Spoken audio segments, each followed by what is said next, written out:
Here is a rewritten version of your story, told in a fresh way with different phrasing, sentence structures, and narrative flow, while preserving every key detail, event, dialogue snippet, and emotional beat exactly as they appeared. Nothing has been shortened, skipped, or removed. Looking back now, I realize the divorce was merely the opening act. You don't share 23 years with another person and ever fully uncover who they truly are, especially the pieces they buried deep and guarded with care. I believed I knew her completely. I was mistaken. 2 years passed in utter quiet. Then came 3 sharp raps on my front door at 7 o'clock one morning. That was the moment I learned what Sharon had actually been up to all along. My name is Dan Dixon. I'm 60 years old.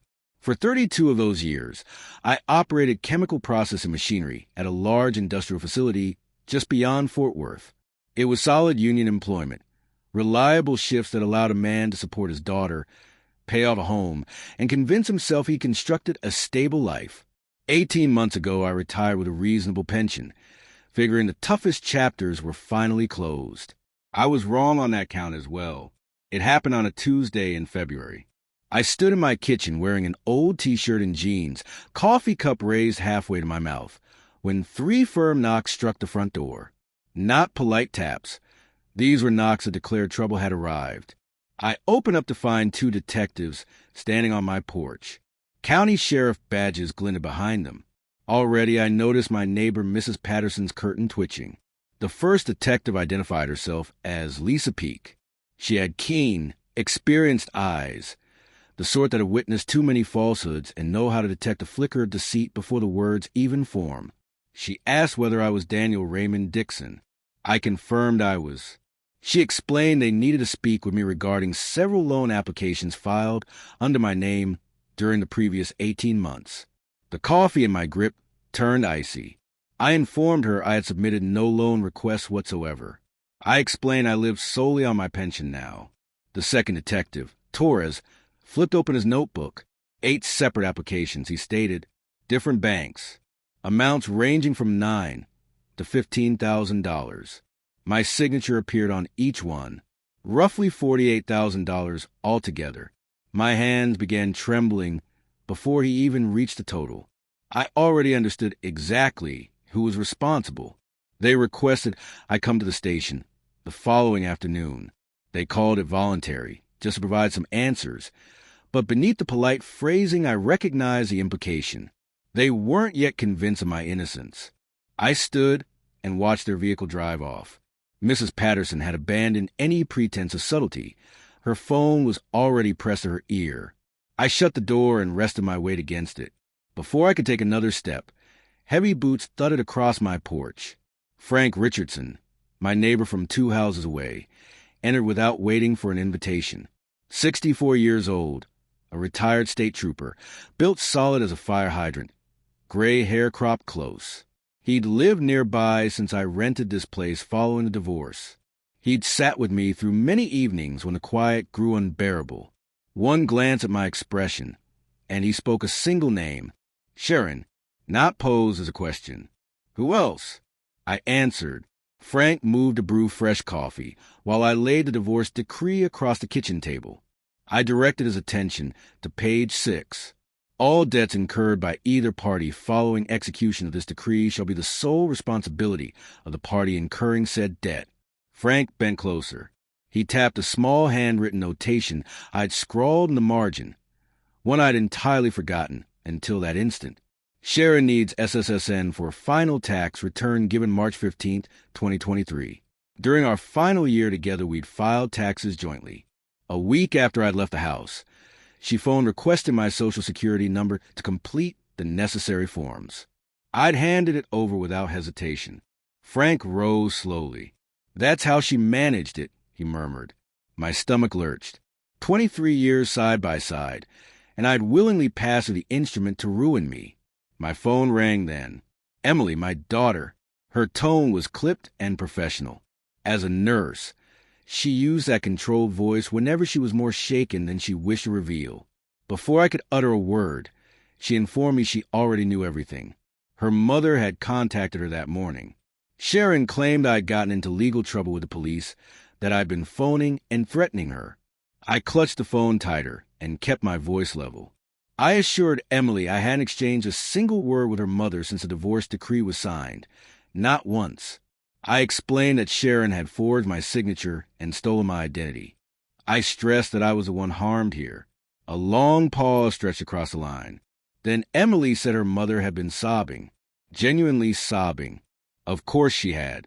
Sharon had always possessed the ability to summon tears precisely when they serve her purpose. I'd witnessed her deploy them with our marriage counselor, the divorce mediator, and anyone else who required persuasion. I told Emily I possessed proof the loans weren't mine. She replied she couldn't handle this at the moment. She needed to head to work.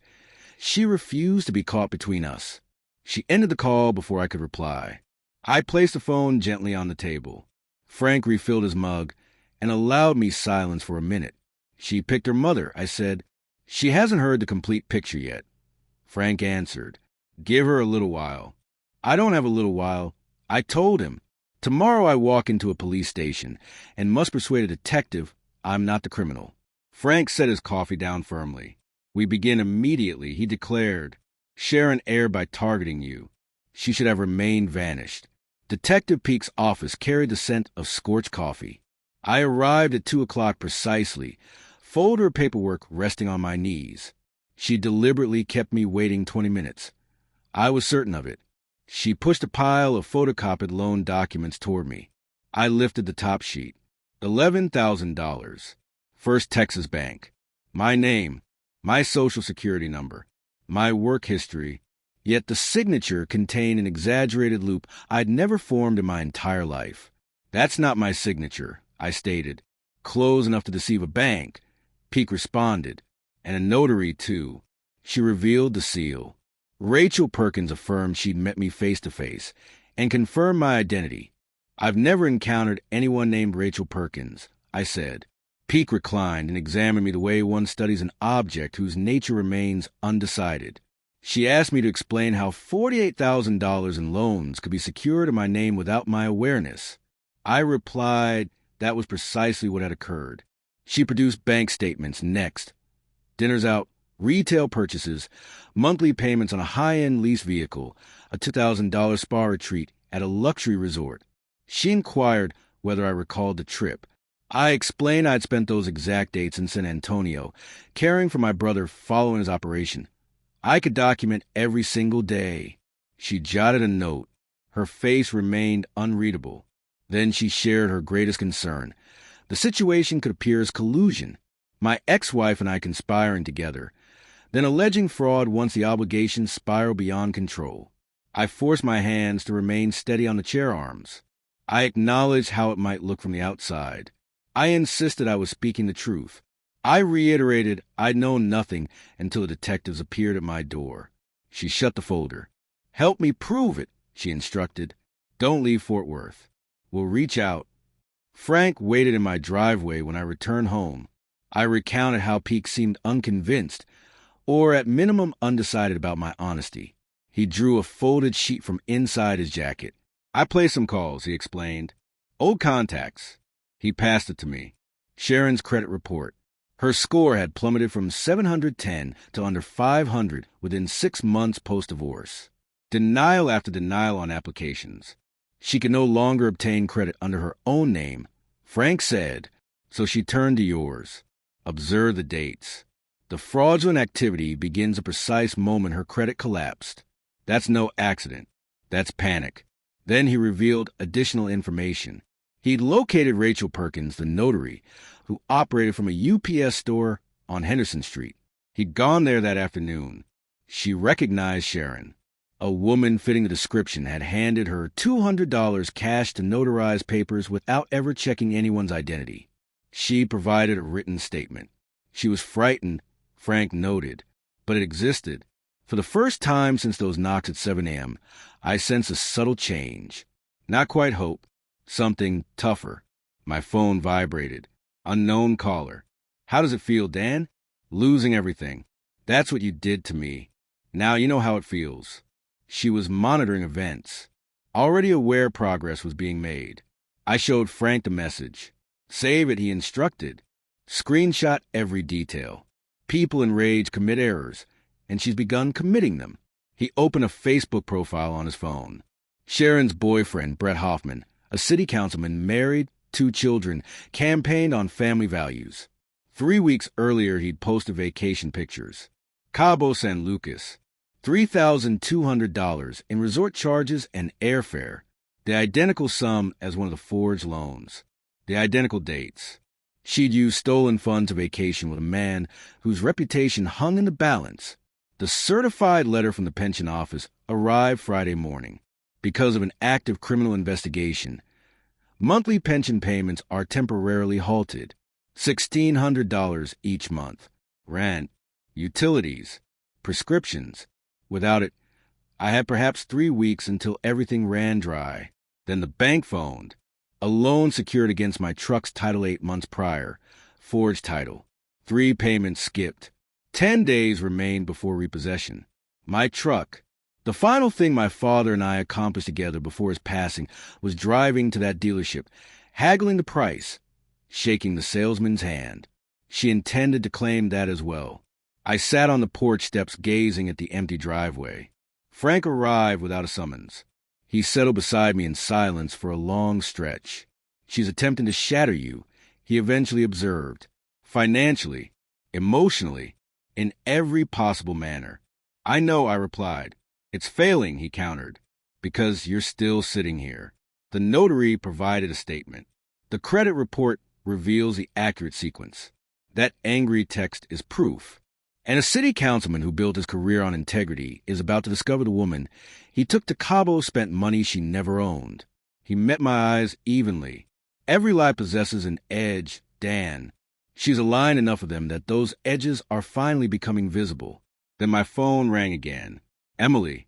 I answered silently and waited. Her voice sounded altered this time, softer. She explained her mother had phoned once more that evening. Sharon had asked whether I'd received the pension office letter. She knew about it before I'd mentioned it to anyone. Emily said carefully, how would she know that unless she was the one who triggered the investigation? Quiet filled the connection. Then Emily apologized. She was deeply sorry she hadn't listened sooner. Her voice cracked on the words. 2 years of complete silence, followed by 3 knocks at 7 in the morning. In those 2 years, Sharon had constructed something deliberate and stealthy, layer upon layer. She claimed my name, my credit, my pension, my standing in the community, and my daughter's faith, all without raising any alarm. But here's the truth about any scheme erected solely on deception. Every lie carries an edge. Place enough of them together, and sooner or later someone spots where they fail to align perfectly. A retired state trooper with lingering connections. A nervous notary rediscovering her conscience. A credit report laying bare the genuine chronology. An impulsive text dispatched in fury that she assumed couldn't be linked back. A daughter who posed one simple question her mother couldn't answer without stumbling. Sharon had counted on my continued silence. She never anticipated any of this. And for the first time in 2 years, silence was no longer my response.